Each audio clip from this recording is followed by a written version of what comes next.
नाम श्री जी का पुकारो, मिलो करुणामयी से।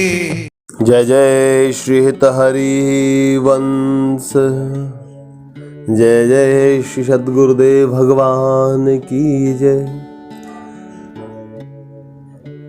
आप और हम जब भी गुरुदेव भगवान की कृपा से कोई भी कार्य करते हैं या कोई हवन यज्ञ आदि अनुष्ठान करते हैं या कोई पुण्य सत्कर्म करवाते हैं भगवान की कृपा से, संतों की कृपा से, तो सत्कर्म करते समय क्यों दी जाती है दक्षिणा?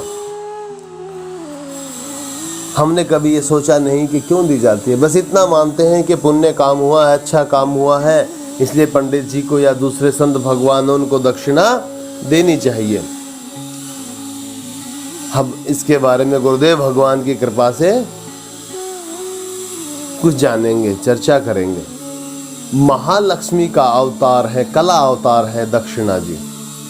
देवी दक्षिणा महालक्ष्मी जी के दाहिने कंधे अंश, दाहिने अंश से प्रकट हुई है, इसलिए दक्षिणा कहलाती है। ये कमला लक्ष्मी की कला अवतार व भगवान विष्णु की शक्ति स्वरूपा है दक्षिणा जी। दक्षिणा जी को शुभा, शुद्धिदा, शुद्धि रूपा व सुशीला इन नामों से भी जाना जाता है। उपासक को सभी यज्ञों सत्कर्मों का फल प्रदान करती हैं श्री दक्षिणा जी। महालक्ष्मी कह लो या दक्षिणा कह लो, इनमें से कोई अंतर नहीं, कोई भेदभाव नहीं है। और जो लक्ष्मीपति का चिंतन, उनकी आराधना, उनकी साधना करते हैं, तो समझो लक्ष्मीपति जहां है वहां लक्ष्मी जी साथ साथ में विराजमान है। और लक्ष्मी जी ही कृपा करके जीव के हृदय में सत्कर्मों की प्रेरणा भगवान करते हैं, और दान और दक्षिणा की प्रेरणा प्रिया लाल लक्ष्मी जी जो कला अंसा अवतार हैं, भगवान विष्णु की जो शक्ति स्वरूपा हैं, वो ही दक्षिणा देने की प्रेरणा जीव के हृदय में प्रकट करती हैं। श्री कृष्ण भगवान और दक्षिणा का क्या संबंध है? गोलोक में भगवान श्री कृष्ण को अत्यंत प्रिय सुशीला नाम की एक गोपी थी, जो विद्या, रूप, गुण व आचार में लक्ष्मी के समान थी। वहां गोलोक में श्री राधा रानी की प्रधान सखी थी, और यहाँ श्री वृंदावन धाम 84 धाम में श्री ललिता और विशाखा जी प्रधान सखी हैं। ज्यादा कुछ पता नहीं है, लेकिन जो सुना है गुरुदेव भगवान से, संत भगवान से, बस उतना ही पता है। अगर कोई अपराध ना बन जाए, ज्यादा तो कुछ इनके सिवा नहीं बोल सकते। तो भगवान श्री कृष्ण का उसे बहुत विशेष स्नेह था, बहुत प्रिय थी वो सखी भी, क्योंकि प्रियाजू की प्रधान सखी है भाई। श्री राधा जी को ये बात पसंद नहीं थी, और उन्होंने भगवान की लीला को समझे बिना ही सुशीला को गोलोक से बाहर कर दिया। प्रियाजू ये सोचती थी कि भगवान के कन्हैया के कान्हा श्री कृष्ण भगवान इन सखी से, गोपी से, जो विद्या सुशीला नाम की जो सखी थी, उनसे इतना प्रेम क्यों करते हैं। तो प्रेम की अभी पीछे परिभाषा सुनी ना, जहां भी सुनने को मिलते देख लो। प्रेमी क्रोध नहीं करता, ईर्ष्या नहीं करता, द्वेष नहीं करता, लेकिन हृदय में ये भावना प्रकट होती है। हमने भी कभी कभार ये अनुभव किया है, क्योंकि गुरुदेव भगवान अगर हमारे से थोड़ा सा कम प्रेम स्नेह दिखाते, तो दूसरे किसी शिष्य से ज्यादा प्रेम करते, तो लगता है कि हम प्रिय नहीं हैं। ये प्रेम कलह है और कुछ नहीं है, और ये प्रेमी ही जान सकते हैं, और इनको गुरुदेव भगवान या संत भगवान या भगवान चित्त में नहीं रखते। तो ये बिना सोचे समझे ही सुशीला को गोलोक से बाहर कर दिया, और गोलोक से च्युत हो जाने पर सुशीला कठिन तप करने लगी। और उस कठिन तप के प्रभाव से वे विष्णु प्रिया महालक्ष्मी के शरीर में प्रवेश कर गई। क्योंकि भगवान अपने भक्तों को सदा अपने पास ही रखते हैं, उनको कभी दूर नहीं जाने देते। जितनी भगवान कृपा करके भक्तों से जो भगवान नाम भक्ति में जो प्रेम करवाते हैं, वो अपने आप से ही प्रेम करते हैं। और जितने भक्त भगवान से प्रेम करते हैं, भगवान उनसे ज्यादा अपने भक्तों से प्रेम करते हैं। और इनका एक उदाहरण नहीं, बहुत सारे उदाहरण ऐसे हैं, हमने आपने सबने सुना है। तो महालक्ष्मी जी के शरीर में प्रवेश कर गई। भगवान की लीला से देवताओं को यज्ञ का फल मिलना बंद हो गया। भगवान की लीला थी, सब कुछ भगवान की लीला ही है, पूरा जगत ही भगवान की लीला है। अगर देखा जाए और सोचा जाए तो मानने वाले कुछ भी मान ले जाए। तो विष्णु प्रिया महालक्ष्मी विष्णु प्रिया महालक्ष्मी के शरीर में प्रवेश करने के बाद देवताओं को यज्ञ का फल मिलना बंद हो गया। घबराए हुए सभी देवता ब्रह्मा जी के पास गए। ब्रह्मा जी ने भगवान विष्णु का ध्यान किया और सब देवताओं को सांत्वना दी कि भाई इसके बारे में मैं तो कुछ नहीं जानता, ये सब प्रभु ही जानते हैं, तो प्रभु इसका निवारण करेंगे और प्रभु इसके बारे में हमारा मार्गदर्शक करेंगे। उनकी कृपा के बिना कुछ नहीं हो सकता। भगवान विष्णु ने अपनी प्रिया महालक्ष्मी के विग्रह से एक अलौकिक देवी मृत्यु लक्ष्मी को प्रकट कर उसको दक्षिणा नाम दिया। जब देवताओं ने ब्रह्मा जी के साथ आके विनय भगवान विष्णु से किया ना, तब की बात है ये, और ब्रह्मा जी को सौंप दिया। कहा कि जाओ, अब आपको अपने जो यज्ञ का फल बंद हो गया था मिलना, वो अभी शुरू हो जाएगा। यज्ञ पुरुष, दक्षिणा और फल, अब इन तीनों के बारे में चलेगा पता कि यज्ञ पुरुष कौन है, दक्षिणा जी का क्या महत्व और उसका फल कैसे मिलता है। यज्ञ पुरुष कौन है?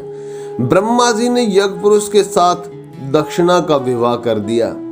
देवी दक्षिणा के फल नाम का एक पुत्र हुआ और इस प्रकार भगवान यज्ञ अपनी पत्नी दक्षिणा व पुत्र फल के संपन्न होने पर कार्यों को फल प्रदान करने लगे। इससे देवताओं को यज्ञ का फल मिलने लगा।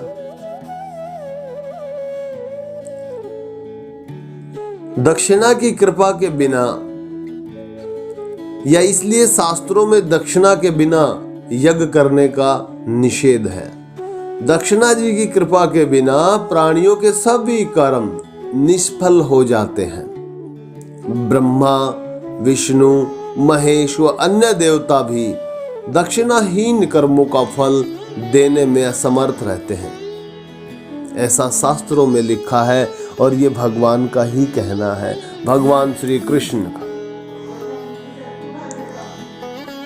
दक्षिणाहीन कर्म हो जाता है निष्फल। बिना दक्षिणा के किया गया सत्कर्म राजा बलि के पेट में चला जाता है।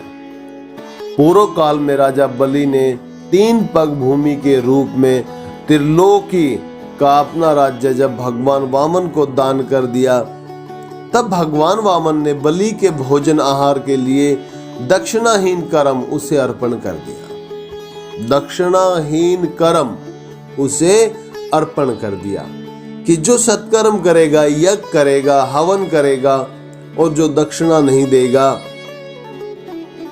वो कर्म दक्षिणाहीन हो जाएगा और वो राजा बलि को अर्पित हो जाएगा। श्रद्धाहीन व्यक्तियों द्वारा श्राद्ध में दी गई वस्तु को भी बलि भोजन के रूप में ग्रहण करते हैं। इसलिए अपने पितरों का श्राद्ध या अपने कुल के पितरों का श्राद्ध बड़ी श्रद्धा व उत्सव के साथ करना चाहिए। और ब्राह्मण को जो दक्षिणा शास्त्रों के अनुसार जो बताई गई उसी के अनुसार ब्राह्मणों का सत्कार या दक्षिणा देनी चाहिए, सम्मान करना चाहिए। कर्म की समाप्ति पर तुरंत देनी चाहिए दक्षिणा। जैसे आपका कर्म खत्म हो गया, सत्कर्म खत्म हो गया, तुरंत दक्षिणा दे देनी चाहिए। मनुष्य को सत्कर्म करने के बाद तुरंत दक्षिणा देनी चाहिए, तभी कर्म का तत्काल फल प्राप्त होता है, अन्यथा वो नहीं होता। अगर आपने विलंब कर दिया, मन में संकोच कर लिया, तो वो राजा बलि को अर्पण हो जाएगा। यदि जानबूझकर या अज्ञान से धार्मिक कार्य समाप्त हो जाने पर ब्राह्मण को दक्षिणा नहीं दी जाती, तो दक्षिणा की संख्या बढ़ती जाती है। इसलिए तुरंत जल्दी से जल्दी सत्कर्म के पूर्ण होने पर ही दक्षिणा ब्राह्मण को प्रदान या दे देनी चाहिए। साथ ही साथ सारा कर्म भी निष्फल हो जाता है अगर तुरंत वो या सत्कर्म पूर्ण होने पर या विलंब करने पर जो दक्षिणा दी जाती है, तो जो कर्म किया, सत्कर्म किया, वो कर्म भी निष्फल हो जाता है। संकल्प की हुई दक्षिणा न देने से, ब्राह्मण के अधिकार का धन रखने से मनुष्य रोगी व दरिद्र हो जाता है, उसकी संपत्ति लुट जाती है, वो जीव, वो मानव, वो मनुष्य संपत्तिहीन हो जाता है, दरिद्रता आ जाती है। वो उससे लक्ष्मी, देवता व पितृ तीनों ही रुष्ट हो जाते हैं। इसलिए जीवन में जो भी सत्कर्म करो, उसकी दक्षिणा तुरंत ही देनी चाहिए। शास्त्रों में दक्षिणा के बहुत ही अनूठे उदाहरण देखने को मिलते हैं। इसलिए दक्षिणा समय समय पर या जब भी अपने सत्कर्म करते हो, कोई हवन या यज्ञ करते हो या कहीं प्रभु के धाम जाते हो, वहाँ जो दक्षिणा का अवसर है या नियम है, तो वो सत्कर्म करने पर ही तुरंत दक्षिणा दे देनी चाहिए, अन्यथा वो आपके सत्कर्म निष्फल हो जाते हैं और अपराध बनता है वो अलग से। और अपराध भी कैसा, जिसमें देवताओं भी रुष्ट हो जाएं, पितृ भी रुष्ट हो जाते हैं और महालक्ष्मी जी भी रुष्ट हो जाती है।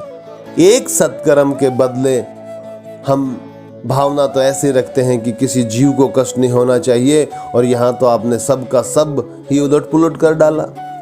तो ऐसी माया, ऐसा धन किस काम का, जो महालक्ष्मी जी को भी रुष्ट कर दे, देवताओं जी को, जो जितने देवतागण हैं उनको भी रुष्ट कर दे, और जो हमारे कुल के पितृजन हैं, जो हमारी कुल परंपरा को इतने वर्षों तक चलाते हुए आए थे, और जो हमारा कर्म बनता है पितरों की सेवा करना, हम वो भी छोड़ दें।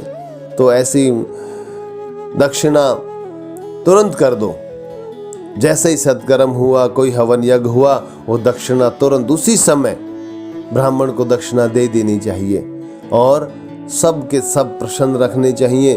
भक्त, साधु, संत तो किसी का हृदय दुखाते नहीं, लेकिन जो संसारी पुरुष हैं उनको भी ऐसा ही करना चाहिए। जय जय श्री हित हरि वंश।